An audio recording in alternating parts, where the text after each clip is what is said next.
Welcome to WCrypto. Hello, my friends. Welcome back to WCrypto. Yesterday's dump was brutal. Despite expecting an upside breakout, Bitcoin pulled a classic move, doing the opposite. As I mentioned in yesterday's video, we had two possible outcomes. Unfortunately for the bulls, it broke down exactly as predicted, diving first into the red long liquidation box at 85.6 thousand and eventually sweeping the entire zone down to 83.6 thousand. This move wiped out a staggering $448.63 million in liquidations, with $400 million coming from long positions and $48.43 million from shorts. If you're bullish, this one definitely stung. I personally stayed on the sidelines as shorting during a bull run just doesn't fit my strategy. Watching the chaos unfold was enough. So why did this happen? Once again, fear, uncertainty, and doubt crept into the markets, this time fueled by new tariff concerns. Traditional markets took a serious hit. The NDQ dropped 5.17% from its Tuesday highs, while the SPX retraced 3.71% in the same period. Both indices gave back all their gains from the March 13th rally.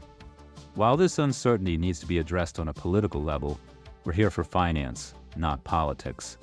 Interestingly, Bitcoin held up better than usual.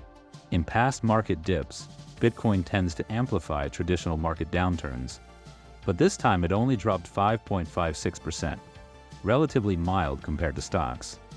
This could be due to the heavy buying from ETF participants since the 17th, potentially acting as a cushion.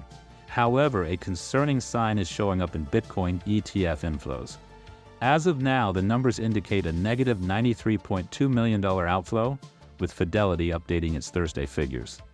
We still need to wait for the other reports, but this could mark the first day in a long streak where outflows surpass inflows.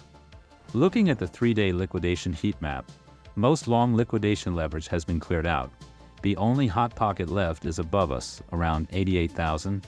Meanwhile, the 2-week liquidation heat map shows the hottest areas still below at 82.6 thousand and 81,000. The big question remains, how long can this max pain scenario hold? Will we see more bulls trying to long the bottom get wiped out?